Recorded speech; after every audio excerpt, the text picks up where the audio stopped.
আসসালামু আলাইকুম, আপনাদের সবাইকে স্বাগতম সাইদুল টক্সে।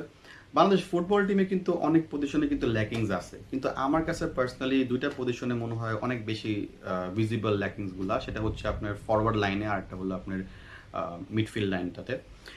ফরওয়ার্ড লাইনে কিন্তু বাংলাদেশে অ্যাটাকার নাই বললেই চলে, যে কারণে বাংলাদেশ কিন্তু দেখবেন গোল খুব কমই দেয়। আর যদি গোল দেয়ও সেটা কিন্তু কোনো অ্যাটাকার দেয় না, দেয় হলো আপনার হতে পারে মিডফিল্ড থেকে কেউ দেয় বা আপনার ডিফেন্ডিং লাইন থেকে কেউ দেয়। সো ওই পজিশনে কিন্তু অলরেডি একটা প্রবলেম বাংলাদেশে কিন্তু এটা খুবই ভিজিবল, এবং অলরেডি কিন্তু বাংলাদেশ এটা নিয়ে কাজ করা স্টার্ট করছে, এবং আই গেস কয়েক মাসের মধ্যে কিন্তু এই প্রবলেমটা সলভও হয়ে যাবে। ভালো ভালো প্লেয়ার্সরাই আসতেছে, বিকজ যখন আপনি ফারহান আলী ওয়াহিদ জয়েন করবে, যখন জায়ান হাকিম জয়েন করবে, তখন কিন্তু এই প্রবলেমসগুলো আপনার কাছে মনে হয় যে ওরকম আর ভিজিবল হবে না। কিন্তু আরেকটা যে প্রবলেম সেটা হচ্ছে আপনার মিডফিল্ড লাইনটাতে, সেটা কিন্তু খুবই ভিজিবল। বাংলাদেশ কিন্তু মিডফিল্ড কিন্তু অ্যাকচুয়ালি অনেক স্ট্রং, বিকজ আপনি দেখেন সমিত সোম আছে, তারপর কিন্তু আপনার হামজা চৌধুরী আছে, জামাল ভুঁইয়া আছে, তো they are very very good. But problem is বাংলাদেশে কিন্তু কোনো অ্যাটাকিং মিডফিল্ড কিন্তু ওরকম ভালো নাই। হ্যাঁ, একজন আছে, সেটা হলো মুরসালিন, বাট আপনি যখন এশিয়ান জোনে খেলবেন তার থেকে কিন্তু আপনি দেখবেন ওরকম ল্যাকিংসটা ভিজিবল হবে না। বাট আই ডোন্ট নো, আপনি যখন কোনো বড় টিমের সাথে খেলবেন তখন কিন্তু তার হতে পারে যে যেরকমটা দরকার পড়ে মানে একটা ক্যাম্প পজিশনের প্লেয়ার থেকে, সেটা হতে পারে যে নাও দেখতে পারি। হ্যাঁ, সো এখন কিন্তু একটা হাই টাইম চলে আসছে যে ওই পজিশনে কিন্তু আরও বেশি প্লেয়ার আনা হতে পারে। যখন আপনি দেখবেন যে একটা প্লেয়ার কিন্তু সবসময় এভরিডে আপনার থেকে ওর থেকে সবসময় থাকে না যে আপনি 100% পাবেন না, কোনো কোনো দিন তার নাও থাকতে পারে। সো তার কিন্তু একটা থাকে না যে তার পরিবর্তে অন্য কাউকে কিন্তু এখন চিন্তা করার টাইম চলে আসছে। সো বাংলাদেশ কিন্তু অলরেডি এরকম একটা প্লেয়ার পাইছে। সো আজকে এই ভিডিওতে আমি কথা বলবো লুই ওয়াটসনকে নিয়ে, বাট এর আগে একটু বলে রাখি, যারা যারা আমার এই ভিডিওতে নতুন আসছেন তারা কিন্তু অবশ্যই ভাই ভিডিওটাকে সাবস্ক্রাইব করে দিবেন, আর যদি ভালো লেগে থাকে তাহলে কিন্তু অবশ্যই শেয়ার করে দিবেন। তো চলুন শুরু করা যাক। দেখেন, লুই ওয়াটসনের বয়স কিন্তু মাত্র 25 বছর। এটা কিন্তু সব থেকে বড় একটা অ্যাডভান্টেজ, কারণ কি যখন বয়স কম থাকবে তাহলে তখন কিন্তু তার থেকে সার্ভিসটা অনেক লং টাইমের জন্য বাংলাদেশ পাবে। আর সে কিন্তু আপনার ইংল্যান্ডের একটা ফোর্থ টায়ারের লিগ, ইএফএল লিগ 2 এর একটা টিম আছে, সেটা হলো আপনার ক্রাউলি টাউন এফসি, সেখানে কিন্তু সে খেলে, এবং তার পজিশনিং কিন্তু ভাই পুরো একটা নাম্বার 10-এর মতো। সে কিন্তু আপনার স্ট্রাইকার হিসেবে খেলতে পারে, অ্যাটাকিং মিডফিল্ডার বলেন, সেন্টার মিড বলেন, ডিফেন্ডিং মিড বলেন, সে কিন্তু পুরো একটা প্যাকেজ ভাই। এবং আপনি যদি তার প্লেয়িং স্টাইল দেখেন, সে কিন্তু ভাই মানে থাকে না যে প্রপার একটা নাম্বার 10-এর মতো একটা প্লেয়িং স্টাইল।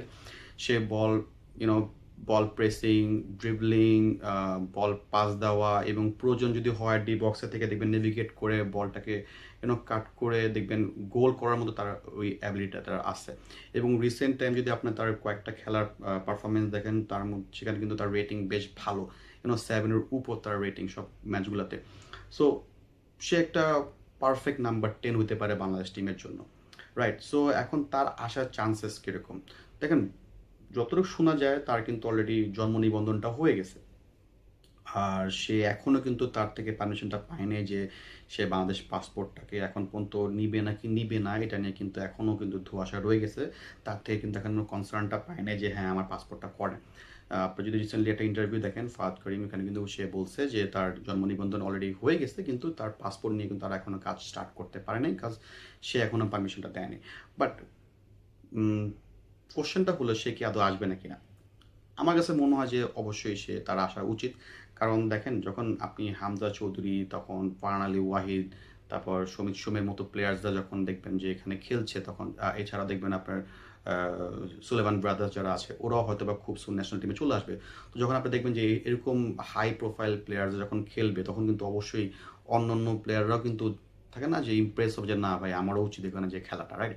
সো আমার কাছে মনে হয় যে ইন ফিউচার তার আসার চান্সেসটা বেশি। বাট ইম্যাজিন করেন ভাই, যখন দেখবেন আপনি এই হামজা চৌধুরী, তারপর সুমিত সোম, এই Louis Watson, Farhan Ali Wahed, Solaiman brothers বলেন বা জায়ান হাকিমের মতো প্লেয়াররা যখন একসাথে খেলবে, তখন ভাই রিয়েল ফুটবলটা আসলে দেখা যাবে বাংলাদেশের।